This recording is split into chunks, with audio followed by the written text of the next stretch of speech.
नमस्कार दोस्तों, मैं हूं वंदना भारती और आप देख रहे हैं कमोडिटी इनसाइट्स। ये है 1 जुलाई का इवनिंग एडिशन और 1 जुलाई का अगर देखेंगे मार्केट मूवमेंट तो ये काफ़ी वॉलाटाइल रहा। आज मॉर्निंग ट्रेडिंग सेशन में अगर आप देखेंगे तो यहाँ पे गोल्ड और सिल्वर की एक गिरावट के साथ शुरुआत हुई थी और जो फॉल था वो काफ़ी गहरा था। कॉमिक्स में 1.5% का जो फॉल था ये आपको गोल्ड में देखने को मिल रहा था, जबकि सिल्वर में ये फॉल मतलब 3% से भी ज़्यादा था। अभी क्या हाल है यहाँ पे, तो अभी अगर आप देखेंगे तो ज़बरदस्त रिकवरी आई है प्राइसेस में और गोल्ड जो है वो 4060 की तरफ, 4060 नहीं 4099 यानी कि यहाँ से 4100 तक का जो लेवल्स है वो ऑलरेडी आ चुका है। यानी कि पूरे दिन में 3 से 3.5% की जो मूव थी वो गोल्ड में देखने को मिल रही है। जबकि सिल्वर की बात की जाए तो सिल्वर की मूव इससे भी ज़्यादा स्ट्रॉन्ग है, क्योंकि सिल्वर अब यहाँ पे $61 आ गया। कल इवनिंग एडिशन की अगर बात करें तो यहाँ पे हम $64 की बात कर रहे थे, उससे पहले $61 की बात कर रहे थे। $61 अभी यहाँ पे आता हुआ ऑलरेडी दिखाई दे रहा है और ओवरऑल 3.5% के फॉल के बाद अब यहाँ पे हम लोगों ने 1.5% का एक अपसाइड आता हुआ देखा, यानी कि इन टोटल 5% की मूव है। ऐसा क्या हुआ मार्केट में कि इस तरीके की मूवमेंट जो है वो देखने को मिल रही है। ये पैटर्न आपको कुछ दिन से बन रहा था कि डेथ क्रॉस है, डेथ क्रॉस के बाद एक हम लोगों ने डाउनसाइड आता हुआ देखा है, लेकिन इवनिंग ट्रेडिंग सेशन में आप उसे 4000 के पास गोल्ड को आता हुआ देखते हैं। दूसरी चीज़ है, हिस्टोरिकली डेथ क्रॉस अगर होता है, कन्वर्जेंस हो जाता है तो हिस्टोरिकली 7% का एक एवरेज फॉल आता है। लेकिन यहाँ पे ऐसा क्या है कि ये फॉल अभी फ़िलहाल नहीं आ रहा है और मार्केट अब 4100 बात करते करते यहाँ पे 4102 का लेवल आ गया, यानी कि बड़े क्विकली मार्केट यहाँ पे बढ़ती हुई नज़र आ रही है। इसका दो कारण है।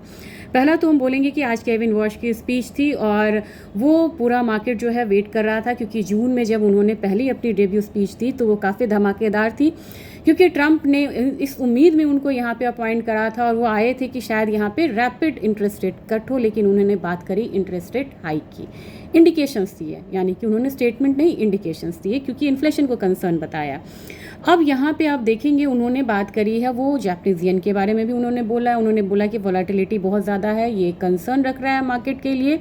और फिर कुछ कंसर्न उन्होंने दिखाए हैं जिसके बाद हम लोगों ने लगातार अपसाइड आता हुआ देखा है गोल्ड और सिल्वर में। लेकिन फॉर द टाइम बिंग ये एक टेम्प्रेरी अपसाइड है, ये मैं आपसे अभी कह दूं। दूसरा यहाँ पे रीज़न है, आज का बहुत सारा डेटा आया है यूएस के फ्रंट पे। अगर यूएस के फ्रंट पे डेटा देखें तो जो भी एक्सपेक्टेशन थी प्रीवियस से बढ़ के उम्मीद थी आने की, लेकिन यहाँ पे प्रीवियस से वो डेटा कमज़ोर होके आया है। तो ये एक सेफ हेवन बाइंग लेके आया है। S&P ग्लोबल मैन्युफैक्चरिंग ये 55.7 की एक्सपेक्टेशन थी, प्रीवियस हमारा था करीब 53.7 के करीब यहाँ पे हमारा प्रीवियस था और 55 के करीब था, लेकिन ये आया कितना है, ये 53.9 आया है। दूसरी बात है ISM मैन्युफैक्चरिंग PMI अगर हम देखेंगे जून का, वो भी यहाँ पे कम होके आता हुआ नज़र आ रहा है। 53.8 का फोरकास्ट था, लेकिन आया 53.3। 50 से ऊपर हम इसे एक कंफर्टेबल डेटा मानते हैं, या कि इन्हीं की इकोनॉमी ग्रो कर रही है। 50 से नीचे इकोनॉमी कंट्रैक्ट कर रही है, एक्टिविटीज़ कंट्रैक्ट हो रहे हैं।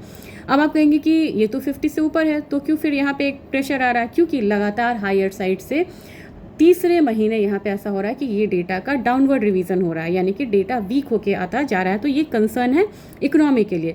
कंस्ट्रक्शन स्पेंडिंग भी इस तरीके की आई है। ISM मैन्युफैक्चरिंग प्राइसेस भी यहाँ पे लोअर साइड आया, 77.7 की एक्सपेक्टेशन थी, आया है यहाँ पे काफ़ी कम, 73 के करीब ही यहाँ पे आया है।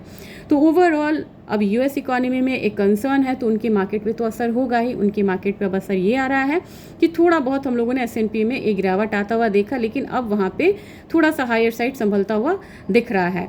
डॉलर इंडेक्स 101.27 के करीब है, अभी भी होल्ड किए हुए है 101 के लेवल को, जबकि ट्रेजरी यहाँ पे 1% का अपसाइड लिए हुए है। ट्रेजरी को हमेशा सेफ हेवन बाइंग माना जाता है जब इकोनॉमी से फेथ कम होता चला जाता है। यहाँ पे इकोनॉमी में थोड़ा सा डेंट आने की यहाँ पे बात हो रही है, तो ट्रेजरी यहाँ पे हायर साइड आ गया। अब आते हैं गोल्ड के बात पे। अब आप कहेंगे कि $4100 तो आ गया। $4100 अगर आप मान लीजिए कि मतलब 3850 3900 पे यहाँ पे नीचे की साइड कॉन्सेंट्रेशन है। अप साइड मैंने आपको क्या दिखाया था ऑप्शन चेन में, $4100 4150 देन $4200। उसके आगे जो वॉल्यूम है वो थिन होती चली जाती है। बात अभी भी वही है। आप बोलेंगे 3850 की बात हो रही थी, $3900 की बात हो रही थी, तो आप $42 की बात अब कर रहे हैं। दोनों साइड की बात होगी, क्योंकि हम लोग यहाँ पे कह रहे हैं कि अब कंसोलिडेशन में यहाँ पे गोल्ड जो है वो रहेगा और दोनों साइड की मूवमेंट दिखाएगा। तो रेजिस्टेंस रहेगा 4150 4200। अभी भी आपको 3900 जो है वो इंटैक्ट रहेगा, 3850 भी इंटैक्ट रहेगा, यानी कि 4200 के करीब आएगा तो सेल एट हाई की स्ट्रैटेजी फिर से यहाँ पे कायम होती हुई दिखाई दे सकती है। अपना बाजार 1,44,000 के करीब आया है, 1,45,000, 1,46,000 तक का एक लेवल जो है वो आता हुआ देख सकते हैं। अगर 4200 गया तो ये से ले जा सकता है 1,48,000 के करीब। सिल्वर की बात करेंगे, सिल्वर में $61 मैंने कल इवनिंग के सेशन में बोला था और $64 उसके बाद है। तो पहले तो आप $61 की क्लोजिंग पहले होने दीजिए, क्योंकि चाइना का भी न्यूज़ है 24 जुलाई तक वो गोल्ड के पोजीशंस को यहाँ पे काट देंगे, अगर मतलब वहाँ के रिटेलर्स ने खुद नहीं काटा तो कुछ बैंक्स जो ट्रेडिंग करवा रही हैं। अब यहाँ पे $61 के करीब अगर आपको सिल्वर आ रही है, 60.35 के करीब ट्रेड हो रहा है, तो हमारा सिल्वर जो है 2,31,775 के करीब है। 2,32,000 मैंने आपसे मेंशन किया था वो लेवल यहाँ पे आता हुआ दिखाई दे रहा है। मुझे लग रहा है कि अगला अब आपको 2,38,000 40,000 का रखना चाहिए, उसके बाद आपको रेजिस्टेंस आता हुआ दिखेगा, उसकी तैयारी कर लीजिए। क्रूड ऑयल में 65.77 वाला लेवल आ रहा है MCX पे, बड़े दिनों बाद $68 का लेवल टूटा है, कम से कम 4-5 महीनों बाद। अब यहाँ पे 66-65 की जाने की तैयारी है, तो हमारा क्रूड 6200 तक जाता हुआ दिखाई दे सकता है। कंसर्न नेचुरल गैस पे है, $3.21 के करीब आया है। आपको मैंने बताया था कि $3.25 से ऊपर आए तो फिर यहाँ पे 200 डेज का DMA क्रॉस करता हुआ नजर आएगा और तब वहाँ पे एक बाइंग जो है बनेगी जो उसको 3.48 के करीब ले जाएगा, नहीं तो वहाँ से ये वापसी आता है। वो आज यहाँ पे वापसी आया 306.5 यानी कि ₹5.5 के डाउन साइड के साथ नेचुरल गैस ट्रेड कर रहा है। फिर ये 301 302 से फिर बाइंग आएगी, रेंज ट्रेड है यहाँ पे। बात करेंगे एल्यूमिनियम की, 323 मैंने आपसे कहा था, अगेन यहाँ पे डाउन साइड आ चुका है, 323 का आपको वेट करना चाहिए। अब यहाँ पे सेलिंग क्रूड में है तो एल्यूमिनियम में भी रहेगा। जिंक 363.7 है, यानी कि यहाँ भी 360 का एक लेके चलिए। कॉपर यहाँ पे बढ़ता हुआ नजर आ रहा है, इसने डिफाई करा है सारे ट्रेंड्स को। बेस मेटल काउंटर एक तरफा यहाँ पे वीक है, लेकिन कॉपर डेड जो है वो हल्का सा बढ़ा था, उसको नहीं कंसिडर करेंगे, लेकिन 12% 1275 के करीब आपको कॉपर नज़र आ रहा है। अभी भी ₹6.5 का जो अपसाइड है वो कॉपर में यहाँ पे आता हुआ दिखाई दे रहा है। 1280 ये लेवल मैंने आपसे कहा था कि 1280 अगर आता है तो कॉपर से आपको निकलना चाहिए। पार्शियली आप यहाँ पे निकल सकते हैं क्योंकि मार्केट बहुत ज़्यादा वॉलेटाइल है, डेटा अच्छा नहीं आ रहा है। निकल 1580 कहा था, ऑलरेडी आ चुका है, तो होप सो आप लोगों ने अगर जिन्होंने यहाँ पे कोई पोजीशन ली होंगी उनको ये लेवल्स आते हुए दिख रहे होंगे, बट अब यहाँ पे निकलने का लेवल है। तो ये आज का एक क्रक्स था, और क्रक्स में मैं फिर से ये बोलना चाह रही हूँ, जो लोग बोल रहे होंगे कि आप डाउन साइड का बोले थे, डाउन साइड भी रहेगा, अपसाइड भी रहेगा।